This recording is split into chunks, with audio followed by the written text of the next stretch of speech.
Let's talk about a word we hear all the time, sustainability. But we're going to go way beyond the buzzword today.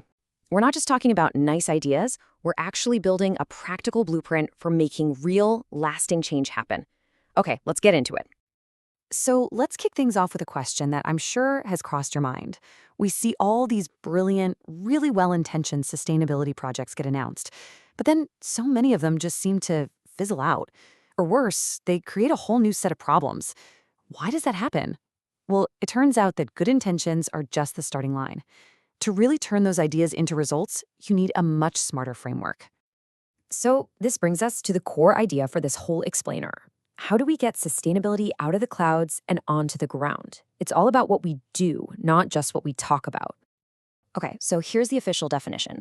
Sustainability in action is all about the practical side of things. But the real key word here is balancing. Think of it like a three-legged stool. It's not just about the environment. It needs to be totally stable across environmental, social, and economic factors for it to actually work, and not just fall over. Let's break that down. These are the three legs of our stool. First, you've got environmental stewardship. The obvious stuff like cutting emissions, conserving resources. Then there's social responsibility, things like fair labor practices, community well-being. And finally, economic viability, making sure the whole thing can actually pay for itself and keep going. If you're missing even one of those, the whole solution isn't truly sustainable. So how in the world do we build something that hits all three of those marks? Well, it all starts with the foundation. And that means seeing the entire system before we even think about making a move. And the tool for that is something called systems thinking. Instead of just looking at one piece of the puzzle, like, say, banning plastic bags, it forces us to step back and see how all the pieces are connected. Imagine a city trying to cut down on waste from single-use coffee cups. A narrow view might just blame the people buying coffee. But a systems view, that looks at the coffee shop's business model, our need for convenience, the lack of recycling bins on the street, and the economics of making the cups in the first place, all at the same time. Now, systems thinking has a few core concepts. There's interconnectedness, that's seeing how the coffee shops and the customers and the city sanitation department are all linked. There are feedback loops, which we'll get to in a sec. Then you've got emergence, which is this idea that a big throwaway culture isn't caused by any one thing. It just emerges from all these parts working together. The real goal here is to find the leverage points, that one tiny change you can make that creates a massive ripple effect. And finally, you have to define your system boundaries. Are we just looking at the downtown core or the entire city's waste system? Let's zero in on feedback loops for a minute, because they are absolutely critical. On one hand, you have reinforcing loops, which just amplify change. Think of a video going viral. Or on the scary side, how melting polar ice makes the Earth less reflective, which causes more warming, which melts more ice. Vicious cycle. On the other hand, you have balancing loops. These things stabilize a system, kind of like how a thermostat keeps your room at the same temperature. Figuring out which kind of loop you're messing with is a really big deal. So yeah, we're calling this a superpower for a reason. Because it lets you stop just putting out fires and start actually designing a fireproof building.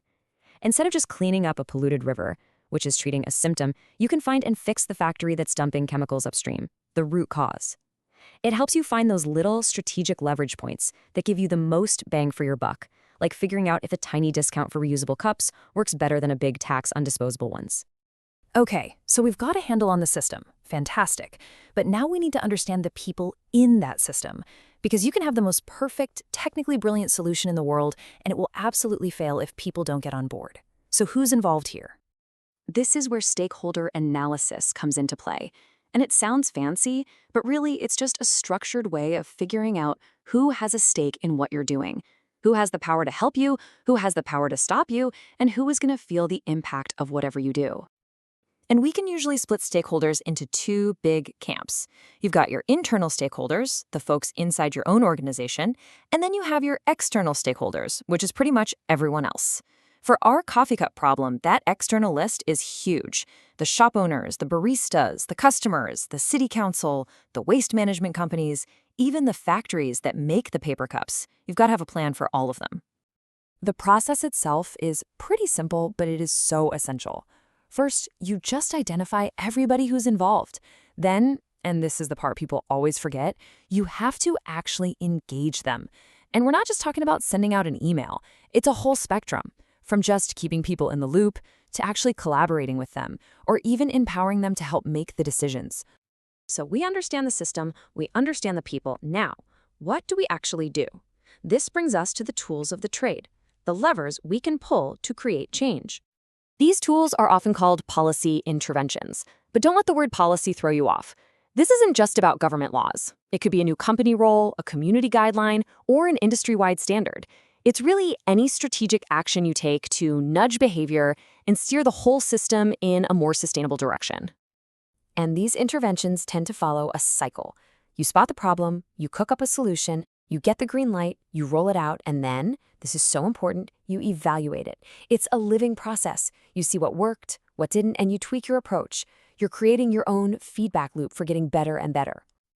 All right, we've gone through the core layers, the system, the people, and the tools. Now for the really important part, putting it all together into our blueprint. This is what we call the integration framework. It's the moment where these three powerful ideas, systems thinking, stakeholder analysis, and policy interventions, stop being separate concepts and start working together as one single powerful strategy. And really, it all boils down to this simple three-step blueprint. Step 1, use systems thinking to find the real source of the coffee cup problem, not just the overflowing trash can. Step 2, map out all your stakeholders, from the mayor all the way down to the person grabbing their morning latte, so you can build a coalition of support. And Step 3, design a policy, maybe it's that citywide discount for reusable mugs, that hits your key leverage point and works for the people who matter most.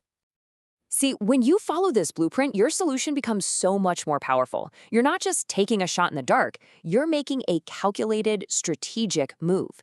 Your plan has support baked right in from the start, and it has a way to learn and adapt as it goes. This is how you go from just having a good idea to creating a successful, sustainable reality.